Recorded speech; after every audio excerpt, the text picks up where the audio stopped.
एक मित्र ने लिखा है, पिछले सूत्र पे बोलते हुए काम वासना, प्रेम और भक्ति की यात्रा के बारे में बताया। इस यात्रा को और विस्तार से बताने की कृपा करें। भक्ति एक यात्रा ही है। तुम सारे पड़ावों से गुजरते हुए भक्ति तक पहुँचते हो। काम वासना, प्रेम और भक्ति, ये तीन तल हैं।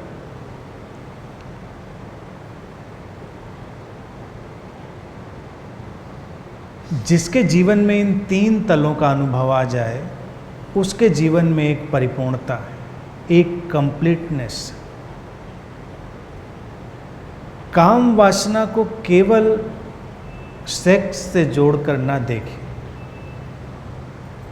काम और वासना, ये शब्द जो हिंदी में उपयोग किया गया है, ये ज़्यादा बड़ा है, ज़्यादा व्यापक है, ज़्यादा एक्सपेंडेड है।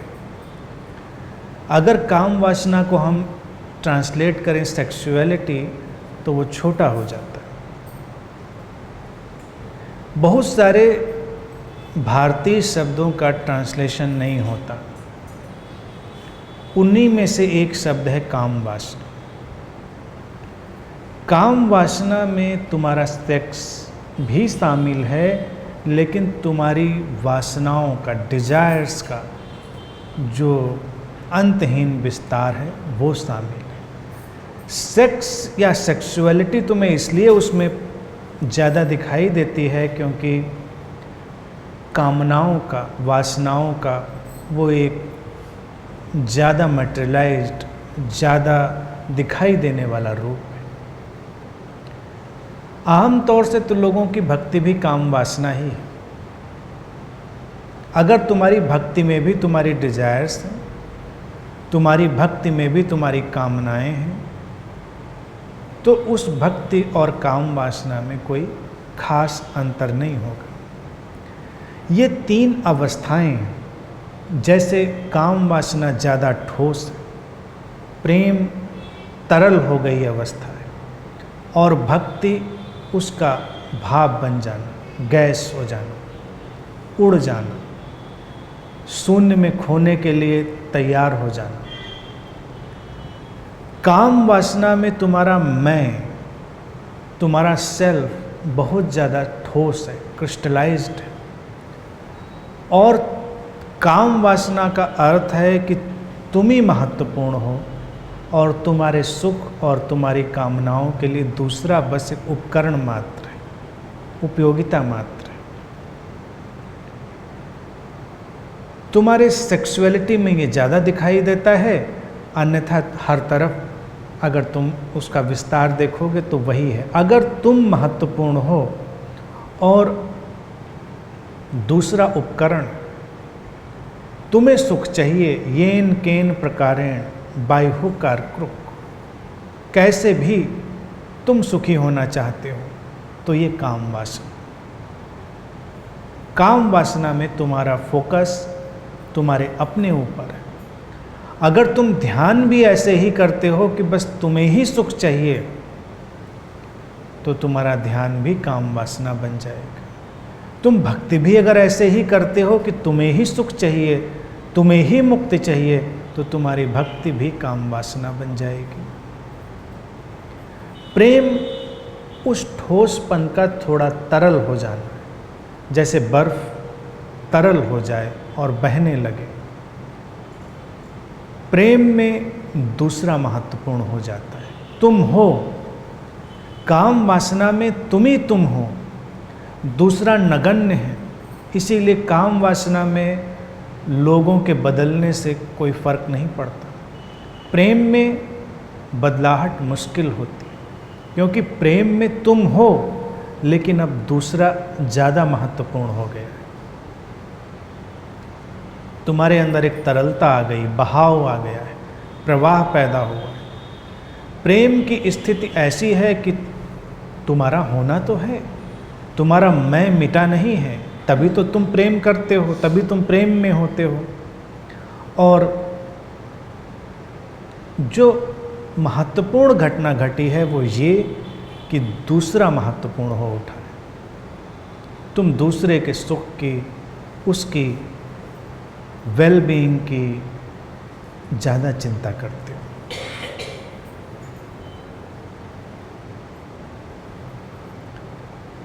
प्रेम में तुम अपने को मुश्किल में भी डाल सकते हो, अपने को कष्टों में भी डाल सकते हो, लेकिन दूसरे के लिए तुम्हारा भाव ज़्यादा प्रगाढ़ है, इसलिए ही वो ज़्यादा गहराई में जाता है। भक्ति जैसे पानी अब भाप बनने लगे, तुम्हारा मैं अब मिटने लगा है। प्रेम में तुम भी हो और दूसरा भी है, लेकिन दूसरा ज़्यादा महत्वपूर्ण है। भक्ति में अब दूसरा ही बच रहा है, तुम धीरे धीरे मिट रहे हो। इसीलिए भक्ति तुम्हारे मिटने की प्रक्रिया है, प्रेम तुम्हारे मिटने का आयोजन है। इसीलिए प्रेम भी घबराता है, प्रेम भी तुमको विचलित करता है, क्योंकि प्रेम में तुम्हारे मिटने का सारा आयोजन है। तुम चाहो तो मिट सकते हो, और अगर तुम मिटने लग जाओ, मिटने की प्रक्रिया प्रारंभ हो जाए, तो भक्ति प्रारंभ हो गई। कौन है तुम्हारा आराध्य, इससे अंतर नहीं पड़ता। तुम्हारी प्रेमी, तुम्हारे प्रेयसी, कोई भी हो सकता है। अगर वो माध्यम बन गया है तुम्हारे मिटने का, तुम भाव बनने लगे, तुम अपने मैं को छोड़कर ऊपर उठने लगे, तो ये भक्ति बन गई। भक्ति में धीरे धीरे मैं विदा होने लगता है, और बस तू ही बच जाता है। काम वासना में मैं ही मैं है, तू केवल उपकरण मात्र है। प्रेम में मैं भी है और तू भी है, लेकिन तू अधिक महत्वपूर्ण हो गया। भक्ति में मैं मिटने लगा है और तू बचने लगा है। धीरे धीरे मैं समाप्त हो जाता है। अपने आप को अपने आराध्य में विलीन कर देना। ये कुछ भी हो सकता है आराध्य, कोई विचार, कोई भावना, कोई व्यक्ति, कोई अदृश्य सत्ता, कुछ भी। और ज़्यादातर जब तुम्हारे मिटने की बात आती है तो वो अज्ञात ही होता है, वो अननोन ही होता है। अगर वो नोन होगा, ज्ञात होगा, तो तुम मिट नहीं पाओगे। तुम्हारे सारे कामनाओं के बीज उसमें सुरक्षित और संरक्षित बने रहेंगे। अगर तुम किसी ऐसे ईश्वर की भक्ति करना प्रारंभ करो, किसी ऐसे देवी देवता की भक्ति प्रारंभ करो जिसके बारे में तुम आश्वस्त हो कि ये कितना पहुंचा हुआ है, कितना प्रभावशाली है, कितना शक्तिशाली है, तो ये भक्ति नहीं बन पाएगी। ये काम वासना का ही एक अलग रूप बन जाएगी। तुम किसी गुरु के प्रति भी भक्ति में जा सकते हो, लेकिन तब गुरु अज्ञात है। वो एक प्रेमी प्रेयसी जैसा तुम नहीं जानते वो कौन है, क्या है, पक्का नहीं, यकीन नहीं तुमको क्या है, लेकिन तुम प्रेम में पड़ गए हो। तुमको कुछ पुकारने लगा है, कुछ खींचने लगा है, अज्ञात ने तुम्हें निमंत्रण भेज दिया है, तुम रुक नहीं पा रहे हो।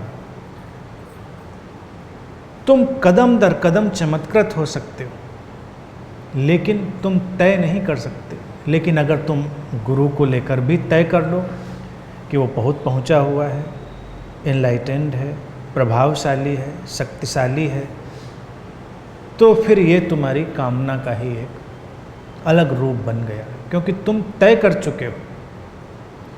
तुम झुके नहीं हो, झुकने की वजह पैदा हुई है, कारण है, सकारण है। भक्ति हमेशा अकारण है।